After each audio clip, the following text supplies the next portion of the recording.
Dos de las 14 horas y bueno, y como lo anuncié en las redes sociales y recién en el bloque anterior, hoy nos visita el doctor Cristian Gregorini de Escuela de Fiscales. Hola Cristian, bienvenido. ¿Qué tal, Cristina? Muchas gracias por la invitación. Bueno, muchísimas gracias por venir y bueno, queríamos preguntarte qué análisis, ¿no? Nos podés hacer de las PASO, de bueno, estas elecciones tan recientes, ¿no? Sí, la verdad que bueno, hay mucha tela para cortar. Si querés, me parece que lo más interesante, no sé si lo más interesante, pero por ahí sí que lo haga yo, es el análisis de cómo se desarrollaron las Sí, elecciones, más allá de los sí, resultados, sí, que sí, no, no, del... de eso se ha hablado hasta el hartazgo. Mira, yo te diría que en principio fueron elecciones que no han salido de lo normal en su desarrollo. No ha habido grandes dificultades, no ha habido grandes problemas, pese a lo cual algunos sectores fogonearon la idea de algunas irregularidades en los resultados. Vimos por ahí en las redes sociales, los que estamos más metidos en el microclima de Twitter, que se habló Sí. mucho de la posibilidad de un fraude y realmente no, muy alejado de eso.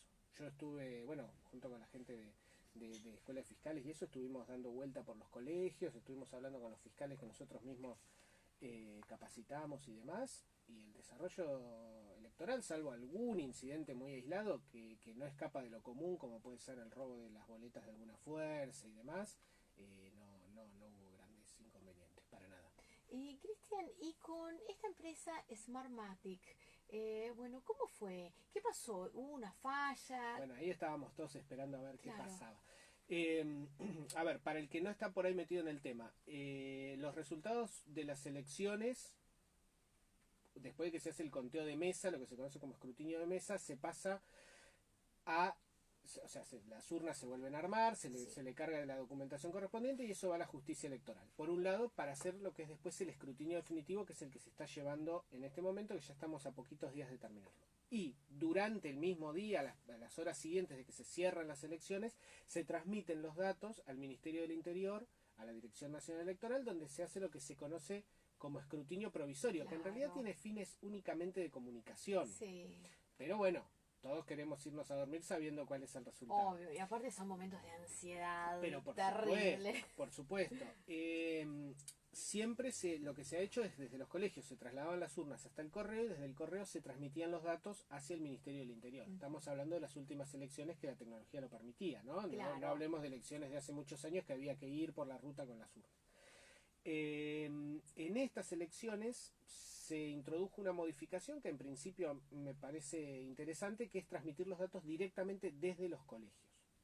Ahora, para eso hace falta utilizar una tecnología especial, que tranquilamente se podría haber desarrollado en el Estado o con apoyo de las organizaciones de la sociedad civil o de los partidos políticos, pero se decidió sacar a la vieja empresa Indra que tantos problemas nos claro. trajo y contratar a otra que es Smartmatic, que es una empresa que ha tenido problemas en todos los Sí, lugares muy donde ha hecho. Sí, cuestionada, de sí, sí, acuerdo a sí, lo que total y sale absolutamente. en los Sí, sí, medios. sí, siempre ha tenido grandes inconvenientes. De hecho, bueno, muy cuestionada en muchísimos aspectos, pero en lo que nosotros la podemos cuestionar es en lo siguiente. A nosotros la ley electoral nos exige que los partidos políticos puedan auditar el código fuente, es decir, el ADN del programa que se va a utilizar para transmitir los datos.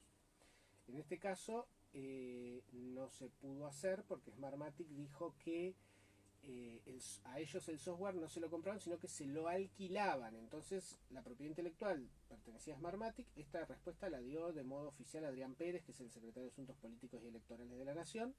Por lo tanto, se podía conocer únicamente la mitad del software. O sea, es una cuestión bastante compleja. Se podían conocer los binarios, pero no el código fuente. Bueno, una cuestión técnica. Cuestión que nosotros llegamos al día de la elección sin saber cómo funcionaba el programa. Claro, Lo eso. único que teníamos eran dos pruebas, las cuales la primera fracasó rotundamente, simulacros, y la segunda, digamos que fue un ni. Funcionó mal, no funcionó bien. El día de la elección, la transmisión desde los colegios, que simplemente dependía de una buena conexión a Internet, funcionó, digamos, en un 80% de los casos de forma correcta. Pero la recepción funcionó mal. De hecho, 10:30, 11 de la noche se apagó el centro de Claro. cómputos porque no se estaban recibiendo, no se podían auditar, no se podían controlar. Los data entry tenían órdenes medias extrañas en cuanto a los telegramas ilegibles. Entonces, bueno, todo esto sumado a un resultado electoral que no se esperaba en esos términos, digo, de la diferencia entre las fórmulas, sumado a que, bueno, la fiscalización en muchos lugares no fue como debería haber sido, generó, para mí, de forma irresponsable, y esto ya lo digo a título personal, que algunos funcionarios salieran a fogonear la idea de que hubo un fraude. Pero la realidad es que no. La realidad es que no. Sí, y bueno, siguiendo con cómo se desarrolló, ¿no?, el proceso electoral, te quería preguntar respecto si hubo así inconvenientes, si todos los electores pudieron votar, ¿cómo fue? Porque también hubo problemas con los documentos. Sí.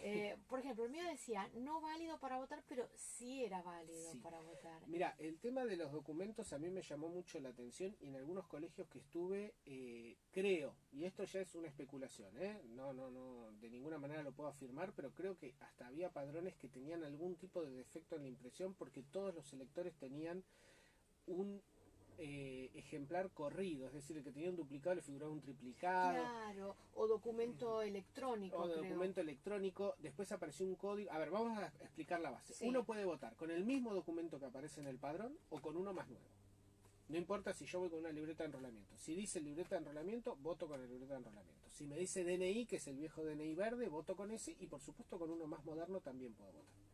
Con lo que no puedo votar bajo ninguna circunstancia, directamente no puedo votar. No es que se hace un proceso, no puedo votar, es con un documento que sea anterior al que figura en el padrón. Claro, eso sería los casos de la gente que tiene doble documento. Doble documento. Claro. Por ejemplo, yo me hice el último, perdí el último y me voy con el anterior. Claro. No puedo votar. Claro, y es lógico. Es eso. lógico, exactamente. Ahora, ¿cuál era el problema? Que en muchos padrones había personas que le aparecían, por ejemplo, un triplicado, y uno iba con el duplicado y decía yo no me hice el triplicado, pero aparecía así en los padrones. Y esto lo pude verificar que pasó en varios distritos. O sea que algunos barajan la posibilidad de que haya... ¿Te acordás que a principio de año, que creo que inclusive lo hablamos acá, hubo un problema con el tema de RENAPER, que no había cargado algunos electores, que los datos no estaban actualizados? Y que llegaron más tarde. Exacto. A la Cámara. De hecho, si vos te fijás, se introdujo un código este año en cuanto a los DNI que decía no consta, que significa que no había datos de cuál era el ejemplar que tenía el elector o la electora como documento. Es decir, no se sabía, no consta. En ese caso se podía votar con cualquier cosa porque no se sabía. Y respecto a la pregunta que me haces vos, el documento que dice no válido para votar es válido para votarse. Tuve que sacar un flyer donde... A ver, la cuestión es simple. Ese documento había salido con una libretita celeste. Claro. En la época que se sellaban los documentos. Sí. Entonces uno no podía votar con eso porque no había posibilidad de sellarlo. Seguro. Cuando se cambia el sistema de troquel, se abandona esa necesidad de sellar el documento y ya uno podía votar con cualquier documento, siempre con esta regla, ¿no? El mismo o uno más nuevo. Seguro, pero ahí los presidentes de mesas tienen que estar informados. Bueno, sí. Y bueno, menos mal que insistí un poco, si no, creo que... Sí. No, pero si yo te mostrara la cantidad de mensajes similares, bueno, porque nos comunicamos, contamos a los que nos están escuchando, que nos comunicamos ese domingo y cómo es... Y a veces uno necesita reafirmar, pero estoy seguro que esto es así, porque le dicen con tanta seguridad que no, que uno dice, pero no, efectivamente sí se puede. Sí, y después también el tema de las personas con discapacidad, con movilidad reducida, bueno, mujeres embarazadas, mujeres con niños.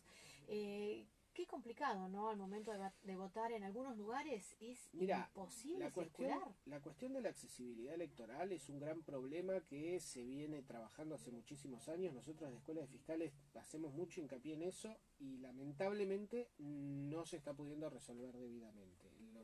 No se hace un relevamiento de cuáles son los establecimientos que pueden funcionar o no. Es decir, la verdad, los colegios que se eligen por una cuestión de ubicación espacial y no por las características que el colegio tenga.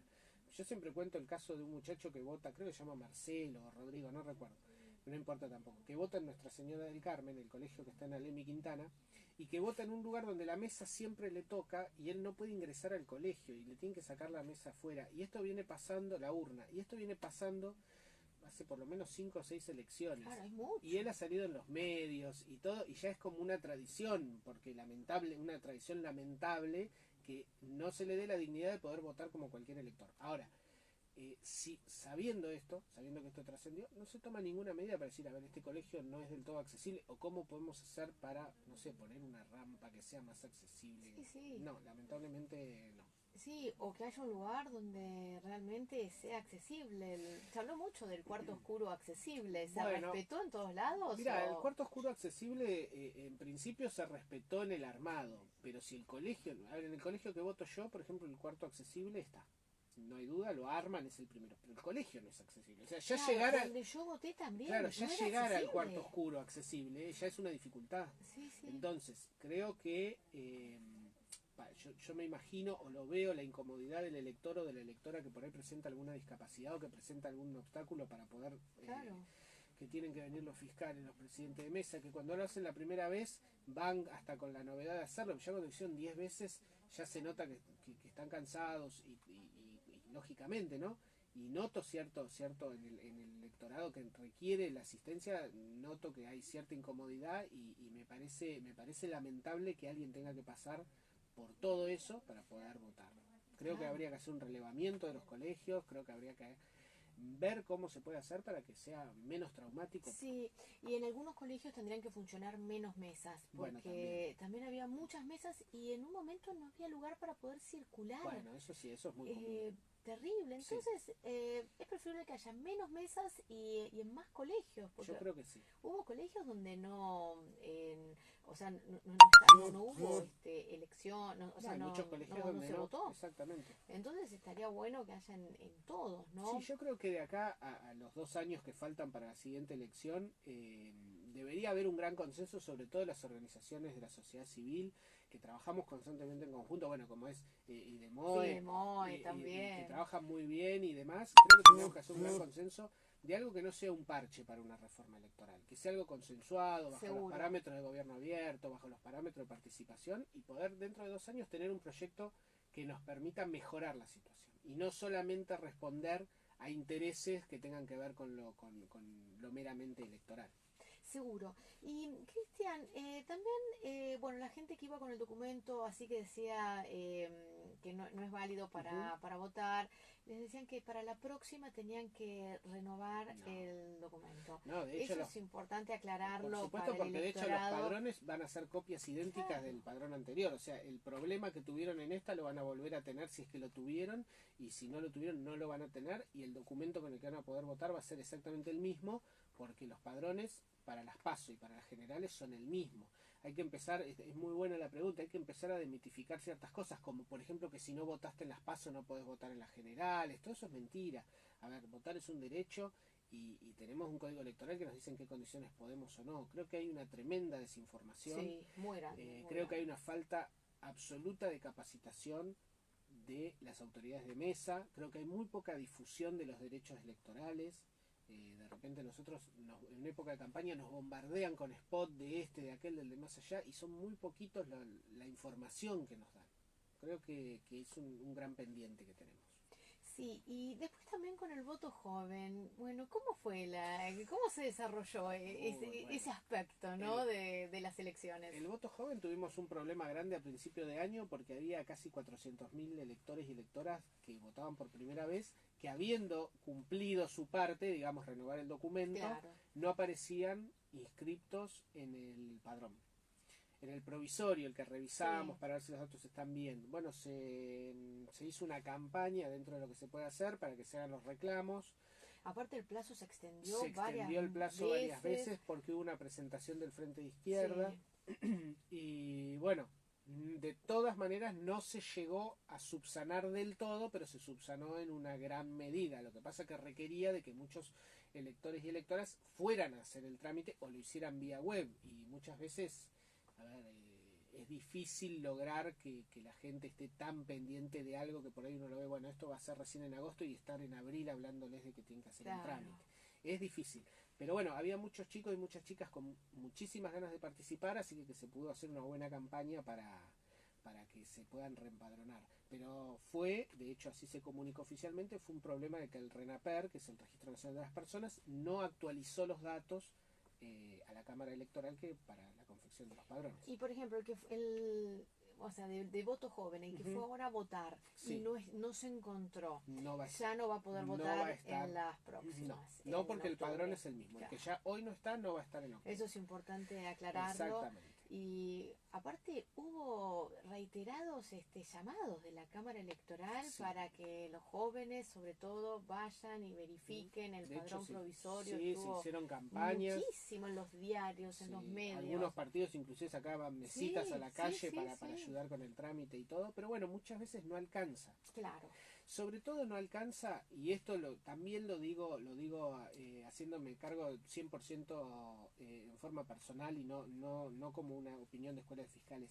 Cuando nosotros en los medios estamos bombardeados con las PASO no sirven, las PASO son un gastadero de plata, esto se tendría que eliminar, entonces es muy difícil que el electorado se involucre en algo que desde la bajada de línea le dicen esto es malo. Yo creo que ningún proceso electoral es malo. A ver, la democracia tiene un costo económico, es lógico. Es lógico. Seguro. Tener un sistema democrático y tener un sistema Sí, electoral es complejo. una forma de vida también la claro, democracia. pero es caro. Sí, sí. Y no está mal que así sea, porque es lo que nos permite decidir. A ver, toda instancia de participación ciudadana insume un costo. Pero bueno, si nosotros vamos a evaluar en términos económicos la vida democrática, creo que tenemos que hacernos un planteo anterior a si las PASO son buenas o malas. Después podemos analizar que, por ejemplo, las PASO, que en muchísimas instancias no se compitió, sí, bueno, podemos decir... Eso fue lo que pasó ahora, ¿no? Bueno, yo lo que creo, y que lo he hablado hasta el cansancio con un montón de colegas y demás, es que lo que se tiene que democratizar es el acceso a la presentación de una lista. O sea, lo que se conoce en política, los que están más en lo que se llama la rosca, decir, este tiene la lapicera o esta tiene la lapicera, y te dicen vos sí, vos no, bueno, ahí es donde se tiene que trabajar para democratizarlo. Que cualquier persona que cumpla ciertos requisitos, que junte los avales y presente la lista pueda participar y no dependa de una decisión. Ahora, si a mí me preguntas, las PASO, como están hoy funcionando, bueno, habría que democratizarlas más, pero un proceso electoral nunca puede ser negativo para la sociedad, jamás. Y después también tiene que haber candidatos compartidos, ¿no? Figuras mediáticas. Bueno, pero eso también es lo que pasa. También que tengan una estructura, ¿no? Sí, yo o creo que sí. actúen dentro de una estructura. Porque se ve mucho candidato así, sin suelto, marketing. Nosotros podemos hacer dos cosas. Por ejemplo, en Alemania hay un sistema mixto electoral de partidos políticos y de candidatos independientes y se eligen en forma mixta.